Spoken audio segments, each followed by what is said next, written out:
नमस्कार। हम सब जानते हैं कि भगवान विष्णु को तुलसी अत्यंत प्रिय है। इतना कि यदि भोग में तुलसी का पत्ता ना हो तो वे उस भोग को स्वीकार नहीं करते।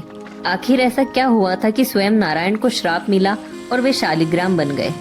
आइए जानते हैं तुलसी विवाह की यह अद्भुत कथा। पौराणिक काल में जलंधर नाम का एक अत्यंत शक्तिशाली असुर था। उसने तीनों लोकों में हाहाकार मचा रखा था। देवता उससे पराजित हो चुके थे। जलंधर की शक्ति का रहस्य उसकी पत्नी वृंदा थी। वृंदा एक महान पतिव्रता स्त्री थी। जब तक उसका सतीत्व सुरक्षित था तब तक जलंधर को कोई भी नहीं मार सकता था।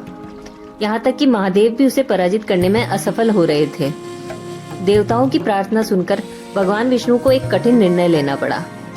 जलंधर का वध करने के लिए वृंदा के धर्म का भंग होना आवश्यक था। भगवान विष्णु ने जलंधर का रूप धारण किया और वृंदा के पास गए।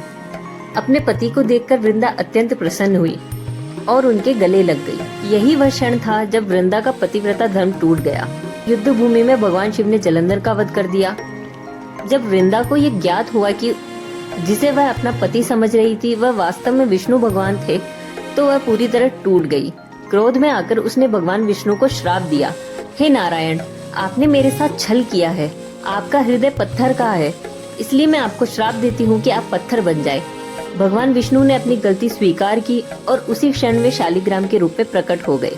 माता लक्ष्मी और देवताओं के अनुरोध पर वृंदा ने अपना श्राप वापस ले लिया, लेकिन स्वयं अग्नि में सती हो गई। जिस स्थान पर वृंदा सती हुई वहाँ की राख से एक पवित्र पौधा उत्पन्न हुआ। भगवान विष्णु ने उस पौधे को तुलसी का नाम दिया और वचन दिया, वृंदा, मेरे कारण तुम्हें जो कष्ट सहना पड़ा उसके लिए मैं सदैव तुम्हारे साथ रहूंगा। मेरा शालिग्राम रूप हमेशा तुलसी के साथ रहेगा। कार्तिक मास में मेरा विवाह तुम्हारे साथ होगा। बिना तुलसी के मेरी पूजा कभी पूर्ण नहीं मानी जाएगी। तभी से हर वर्ष देवउठनी एकादशी के दिन शालिग्राम और तुलसी का विवाह कराया जाता है।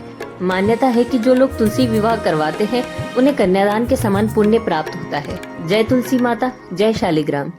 यदि यह कथा आपको पसंद आई हो तो राधे राधे कमेंट करें और चैनल को सब्सक्राइब करें।